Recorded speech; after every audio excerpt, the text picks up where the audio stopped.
What's up, Middle Georgia? I'm William Bazzone. And I'm Carlos Stevens. Guys, high school football is right around the corner, and with it starting up, Carlos and I are going to give you our top 5 teams to watch as the season starts. Who's number 1 for you, William? Well, Carlos, I think I got to go with the Northeast Raiders, coming off of a state runner-up berth last year. The East Side. Absolutely. The first time in 50 years that a school from Macon was going to the state championship game. Big deal for them. All eyes should be on the East Side. They're going to be out loud this year. I'm excited for head coach Jeremy Wiggins to see what he can do with that great defense. He's made a difference. He absolutely has, and there's a lot coming out of there. Carlos, next team for you. Well, we're going to go down to Peach County, Trojan country. We're talking about the Peach County. As a matter of fact, they faced Northeast this Friday, and I think last year Northeast came short. Close game, though. Yeah, close game with Peach County. I'm taking Peach County as my number 1. I literally love what Coach Westbrook is doing down there with them guys. I think they will have a pretty good season. And to think 2 years ago, Carlos, they weren't even in the playoffs, and last year they made it to the round of 8. This is a team down in Fort Valley that you have got to keep your eyes on. A lot of great things coming out of there. Quarterback. That's true. Yeah. So they're starting with a new quarterback. They also have a couple of other positions that they're trying to fill too. So I think they will do well this season. And we'll go to my second team was Peach County. We'll go to number 3 for me.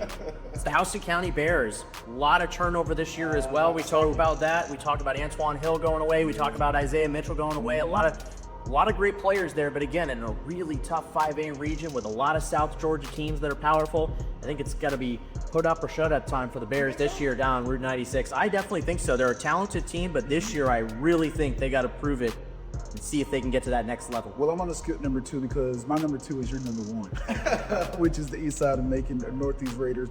But third was Houston County. They, as you said, they are in the rebuilding stage. I still think they'll do well. I'm not sure just how far they will go in their region, but I think they'll do well. And then you have number 4 for me, which was the Braves, Baldwin County.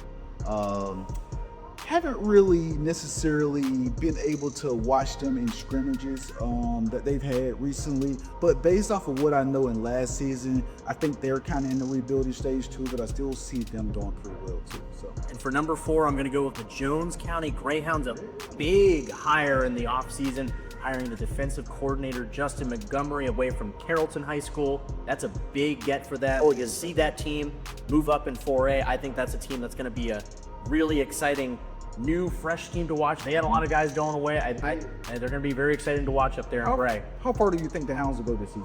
I think it's tough. Last year they had a good run, but faced a really good team in that second round of the 4A playoffs. So if they can really get it done and win the region this year, I think that with some good coaching and good guidance, I think they can get a little bit further this year. So we talked about the public schools, but I'm actually going to take it private now. One of my top schools, FPD. First Presbyterian. Yeah. Very good team, Carlos. Yeah, I've had the pleasure of covering FPD a lot, and I can really tell you, I can't recall covering FPD and them having just a terrible season. They've always done well. As a matter of fact, I want to say in the last couple of years, they state champions. Almost. Twice in a row. State champions 2 years ago, state runners-up last year. Brett Collier is just running a machine over with the Vikings.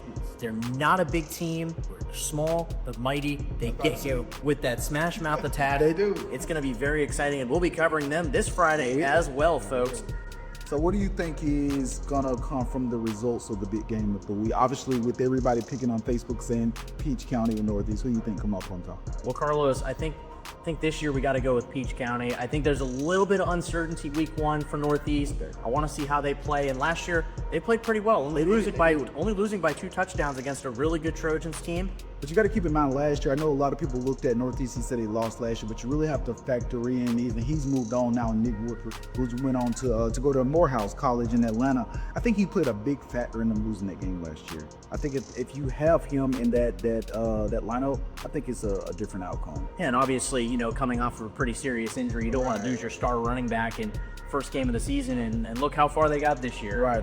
They paid the price in the first game, but look what they did the rest of the season. They played a heck of a season. So you're with me. We're taking Peach County. I'm going to take Peach County in this one. We're taking Peach County. I'm sure the East Side of Macon won't like that. But hey, prove us wrong, and we'll definitely broadcast the results on Friday. Absolutely, guys. The Blitz returns Friday nights at 11 on ABC 16. Carlos and I will be out in the field, and come say hello to us, and we'll see you there. And in the meantime, we're keeping you ready for what's next. 11:15 Friday, ABC 16.